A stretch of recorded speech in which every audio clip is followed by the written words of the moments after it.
দুই ভাইকে হত্যা করা হয়েছে সীমান্তে। সরকারের প্রতি বলবো কঠোর হতে হবে, আমাদের বিজেপিকে কঠোর হইতে হবে। সীমান্তে জনগণ প্রস্তুত আছে, যদি আমার সীমান্ত আমার মানুষকে রক্ষা করার জন্য সীমান্তে গিয়ে আমাদের প্রতিরোধ তৈরি করতে হয়, আমরা সেটার জন্য প্রস্তুত আছি।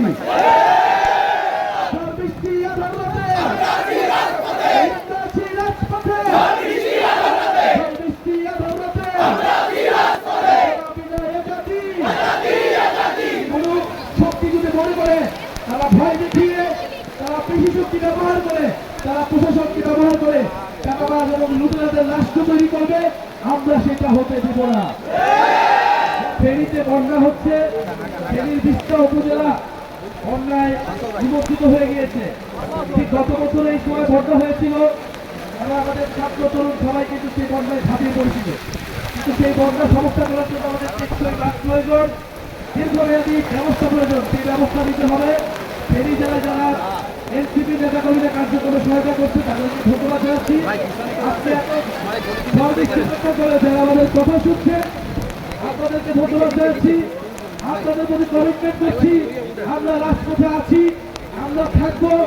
আপনাদেরকে চাঁদাবাজ দখলদার দুর্নীতিবাজদের থেকে মুক্ত করতে গণঅভ্যুত্থানী নেতৃত্ব এবং জাতীয় নাগরিক পার্টির নেতৃবৃন্দ সবসময় মুক্তি দিয়ে লড়াই করবে।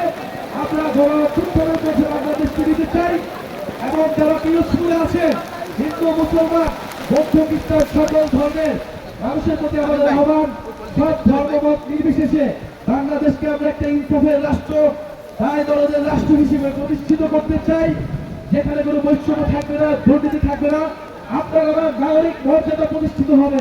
সিলভার টিপ কন্ট্যাক্টে তৈরি নিরাপদ ও নান্দনিক ক্লিক সুইচ। ক্লিক সুইচ, নির্ভরতা জীবন জুড়ে। আরেকটি কথা আমরা বলেছি, যদি সীমান্তে হত্যাকাণ্ড চলমান থাকে এইভাবে বিএসএফ বাহিনী, ভারতীয় খুনি বাহিনী যদি আমার ভাইদেরকে হত্যা করে, আমরা প্রয়োজনে সীমান্তে লং মার্চ করবো। আজকেও বলছি আমরা সীমান্তে খুনি দ্রুত আসবো। সেদিন আমার দুই ভাইকে হত্যা করা হয়েছে সীমান্তে। সরকারের প্রতি বলবো কঠোর হতে হবে, আমাদের বিজেপিকে কঠোর হইতে হবে। সীমান্তে জনগণ প্রস্তুত আছে, যদি আমার সীমান্ত আমার মানুষকে রক্ষা করার জন্য সীমান্তে গিয়ে আমাদের প্রতিরোধ তৈরি করতে হয়, আমরা সেটার জন্য প্রস্তুত আছি।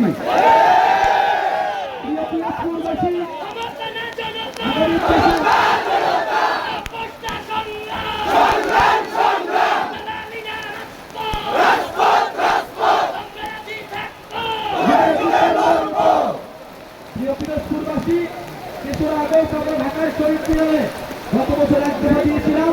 এই বছর আমরা মানুষের যে সমস্যাগুলো আমরা শুনতেছি বিভিন্ন এলাকায় গিয়ে, আপনাদের এলাকায় যে শিক্ষা ব্যবস্থার সমস্যা, স্বাস্থ্যের সমস্যা, নদী ভাঙন এবং জলবায়ুর সমস্যা, কৃষি সমস্যা, এই সকল সমস্যা নিয়ে আমরা একটি ইশতেহার তৈরি করছি এবং জুলাই গণঅভ্যুত্থানের যে ঘোষণাপত্র, সেই ঘোষণাপত্র আদায়ের জন্য আমরা 3 আগস্ট শহীদ মিনারে আসবো।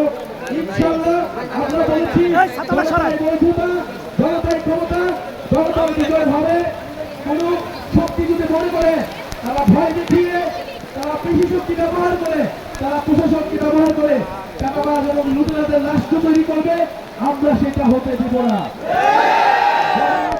রক্তের মাধ্যমে এই সরকার প্রতিষ্ঠিত হয়েছে, এই বর্তমান নতুন বাংলাদেশ প্রতিষ্ঠিত হয়েছে।